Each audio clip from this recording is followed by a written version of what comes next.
Hello world, this is Peaches, and I hope you've been good to yourself and better to your health.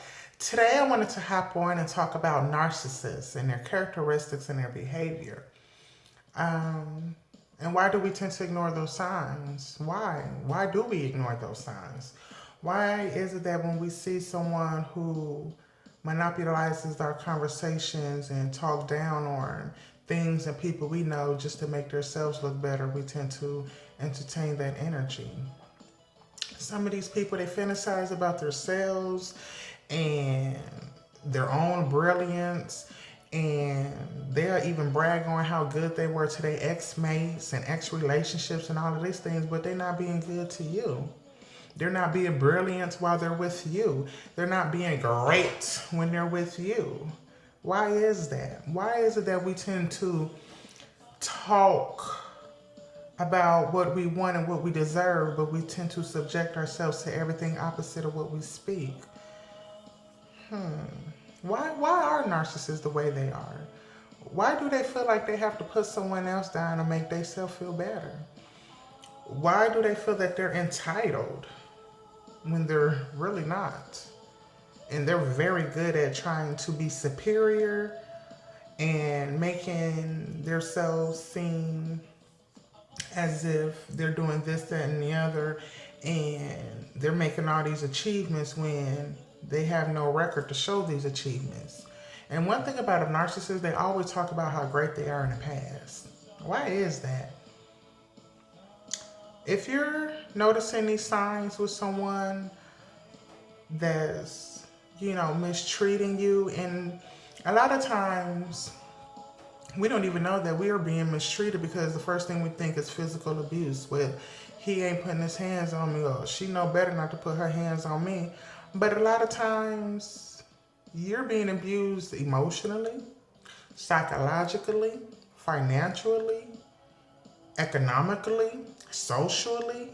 Like, she ain't gotta put her hands on you, but the way she disrespects you and talk to you in front of friends and family, I've seen some of these women totally disrespect their husbands, and it's not cute at all, and it's totally disrespectful. Men can be in abusive relationships just as women can be in an abusive relationship. And so when you notice these signs, especially in the beginning, they like to create emotional dependency. They like to, especially off in the beginning, they'll make themselves very available to you. Every text you send, their response, and give you a reason why they wasn't responding. Every call, they'll try to make sure they're attending to your call, and if they can't get to your call, they'll let you know, hey, I'll follow back up with you. They're making you emotionally dependent. They're trying to create this facade as if this is the person that they are. Once they get you emotionally dependent, then they know they have you. And one thing about us ladies, what we have to do is stop being diarrhea of the mouth. Stop telling all of our business, especially on the first date. Only do that in the tent if you know you're not interested and you're trying to scare somebody away. To be as ugly as possible, right? But, as far as just telling men your every move and what you want, and the good question men always like to ask is, what you like to do, what you into, this, that, and the other. And another question, they always like to wear, are you dating someone else? Those are red flags, because it's like, I just met you, I'm single, and if I was or if I wasn't, why wouldn't I be? So in the beginning, they definitely make themselves emotionally available to you. And of course, they can only show their true colors for so long. So eventually that facade will end.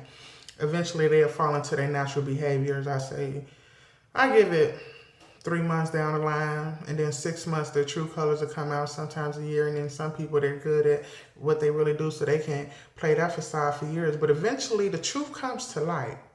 The truth comes to light, and when it does, it's an ugly scene, especially when we've seen it. Especially, we talk and they cut us off. They go from 0 to 100. They more upset about the situation and emotionally invested than you are, and it's your situation. You know what I'm saying? And they have no ties financially, emotionally, psychologically, to it, but they're going from 0 to 100. That's unstableness within their behaviors and emotions. They're always acting as if they're concerned and wanting to know your know-abouts and your whereabouts, but that's actually being controlling. That's just, especially when you just met this person, and us as women, especially the ones that don't have nothing to hide and want to be open and transparent. You know, we'll be, you know, telling all our business, not knowing that, you know, that's controlling behavior in a sense. Want to know your every whereabouts. Act as if they accept you for you, but then down the line, they start to question certain things. Oh, you gonna wear that? See, it comes subliminally. You may not see it right off back because some of them hit you full force bam with it and you will know what it is right up front. And then some of them will ease a little bit of it at a time in there. And you won't even recognize it. The next thing you look up, you be like, oh my gosh, how did I get there? Next thing you know, you praying and burning sage and everything else, trying to get this spirit in this whole person about your house.